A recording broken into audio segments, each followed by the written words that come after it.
Should Jurassic World finally go extinct? Stick around and watch this video to find out. Hello everybody, Sean here from Atomic Productions, and today I'm going to be talking about Jurassic World Rebirth, the seventh film now in the Jurassic World franchise that just came out this most recent July 2nd. I was able to finally see it over the weekend, and I am here to give you my personal thoughts and opinions on the movie. Make sure to like and subscribe if you haven't already and want to see more content like this. Now, before I jump in, I just have two mini announcements. The first one is that I am currently running a fundraiser for my upcoming project entitled Fever, which is a short horror film that I'm directing that is set to release come this Halloween. It's still very early in pre-production, but more details are in the description if you guys are interested. Secondly, I will be at G-Fest this year, and if you are watching this the weekend that it came out, that means that's where I am right now. So if you see me, feel free to say hi. I'm sure I'll be pretty busy, but I would love to talk about, Godzilla or any other nerd shit while we are there. Okay, enough yapping on my part. Let's dive right in to Jurassic World Dominion. This is Sean here again, mid-editing this video, and I just noticed that I said Jurassic World Dominion, and I meant to say Jurassic World Rebirth, obviously. I don't know how I missed that at the time, but yeah, that was my bad. Okay, let's talk positives first, since this is the first uh, kind of movie review that I'm doing in a long time. I'm gonna try to adapt my old movie review kind of formula, but kind of streamline it a little bit more because we don't want these kind of videos to drag. So let's talk positives first. I gotta say, it was a very, very fun movie. I did enjoy it for a majority of the runtime. Uh, the set pieces were incredible. My personal favorites being the highly advertised Tyrannosaur river raft scene pulled straight from Crichton's novel, and also the Quetzalcoatlus in the mountain. Seeing those two were my very favorites. It had a relatively simple plot that I think worked well enough for the movie.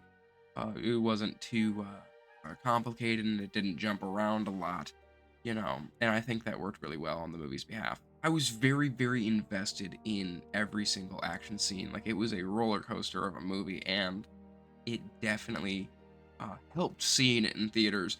So if you're seeing this while the movie is still in theaters and are interested at all in seeing this movie, I absolutely recommend that you go check it out uh, if you're interested, because I do not doubt that you will enjoy it. And also, this is a huge thing for me, but I really, really enjoyed the designs of the animals themselves in this movie. This is a huge gripe. I've actually had a video that I've been planning on making for a really long time, but I never got around to it, on how much I do not like the Jurassic World designs of certain species and animals.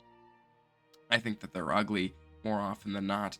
I'm sure if you're at all familiar with the franchise and pay attention to the discourse, you've seen a lot of hatred being geared towards the Baryonyx, towards the Mosasaurus.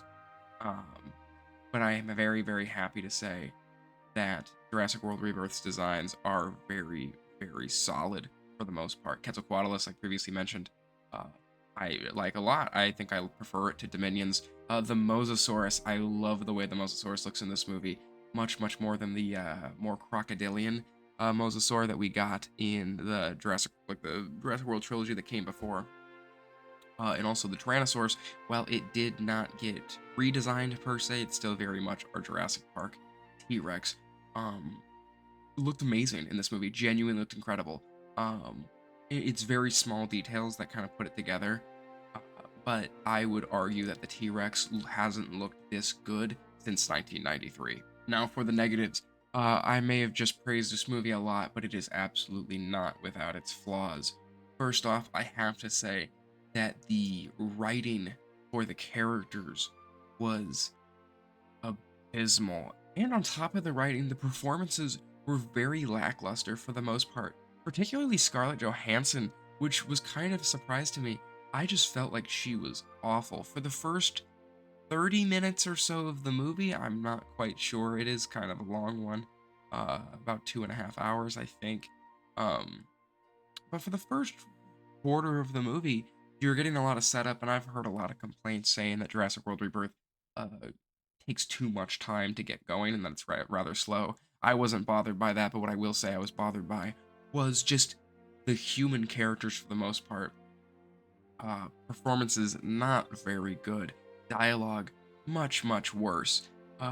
Character interactions very awkward, very inhuman feeling. At times, it was very strange. I had a lot of problems with Dominion's writing as well, and I have different problems with this writing. It was just painful for the most part to watch characters interact with each other. Um, it felt very weird. I can't really put too fine of a pin on it, but there was just a lot of dialogue interactions that, and the lines were just kind of nonsensical and just stupid. Um, and that led me to form the opinion that I do love this movie, but only when nobody's talking. And also because of this, I didn't feel very invested in the characters themselves. I didn't care for any of them very much, besides the paleontologist slash like a museum worker Henry Loomis, which is kind of our new Grant-esque character. I enjoyed him a lot, and I felt like his performance was rather genuine, which kind of was a nice contrast to Scarjo, who was the other lead, who I don't feel like we got a lot out of at all. And for majority of these dislike aspects of the movie, it is purely my opinion. And one of the opinions I feel very strongly of is I'm done with the whole mutant hybrid thing that almost every single Jurassic World movie since Jurassic World uh, has kind of taken that angle. I'm good on that. In any Jurassic movie, I'm infinitely more interested in real life animals, or at least the series' spin on real life animals, than I ever will be on some failed mutation or a hybrid dinosaur, like the new D-Rex, or the I-Rex, or the Indominus Raptor, or Indoraptor, rather, of old. Now, before I get to my next point about these mutated dinosaurs or the hybrids, I want to warn you that we're approaching spoiler territory. So, if you haven't seen the movie and you're not interested in hearing about stuff that happens towards the end of the movie, I'm not going to get into detail, but maybe consider clicking off at this point. What I was going to say was uh, the Distortus Rex, as it is called, the D-Rex, the highly advertised main villain of this movie, is not the main villain of this movie. There's a scene at the beginning of the movie that includes its escape, that you barely, in which you barely see it in, and then we kind of get it popping up here and there towards the end, uh, where it almost kills a character and then disappears, and that's the end of the movie. Overall, the Distortus Rex doesn't really serve a major purpose to the story.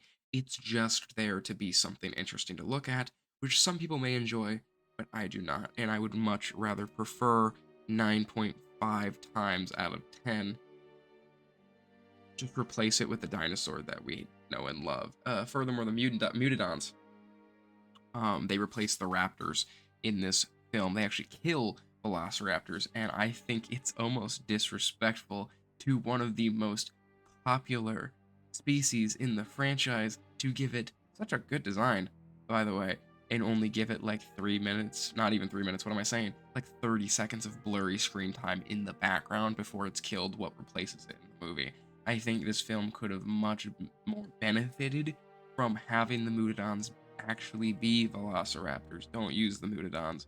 Use the velociraptors for their intended purpose, which is usually the final act antagonist. And I think the D-Rex should be just the normal Tyrannosaurus that we already see earlier in the film, so it's technically set up. They can used it for more than one scene. I think that it would have worked much better. Just as a Jurassic movie, I'm done with the species that don't exist. It's not fun to me. I think it detracts from the actual dinosaurs that we came here to see. Mind you, I want to say, like, so it's clear, I understand that Jurassic Park and Jurassic World is entirely about genetic mutations and creating amalgamations of species. That's how the dinosaurs are created. They are not pure species. I understand that, but there's a distinct difference between the dinosaurs that we get in the Jurassic Park trilogy and the I-Rex or the Indoraptor. Stegoceratops, like that kind of stuff. There's a distinct difference, and I prefer obviously what came before to what we have now. Okay, time for my overall thoughts now that I'm done with the things I didn't like about the movie. It's a very fun movie, and I definitely think you should go watch it if you are at all interested or at all a fan of the franchise. It is better, I would say, than the entire Jurassic World trilogy, with the exception of maybe Jurassic World that came out in 2015. It is a very enjoyable film. Character problems aside, dinosaur hybrids aside, I did really, really enjoy it, and I felt fulfilled by the end of it. It felt rather refreshing too. Um, it did feel like something separate from the Jurassic World trilogy, which is great because I couldn't stand the Jurassic World trilogy as the movies came out, and I was growing increasingly frustrated with where that story was going and with the characters that we were seeing. I wasn't a fan of Owen Grady. I wasn't necessarily the biggest Blue fan. I wasn't a huge fan of Claire Dearing. So I'm glad that it's kind of like a mini reboot and we're pivoting in a different direction. Do I necessarily agree with the direction that David Cap is taking the story? Maybe not entirely, but that remains to be seen with what comes in the future. And that brings me to my final point. Do I think we should stop making Jurassic movies? If you would have asked me a year ago, I would say absolutely. You know what I mean? Especially after Dominion. A big stinker of a movie there. But I did enjoy this movie enough to where it might have given me a change of heart.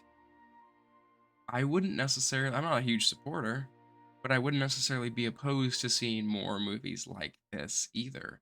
I think Gareth Edwards did a great job.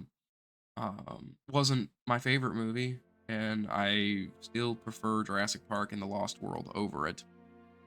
But I do think this movie shows a lot more promise than the previous few that we've gotten.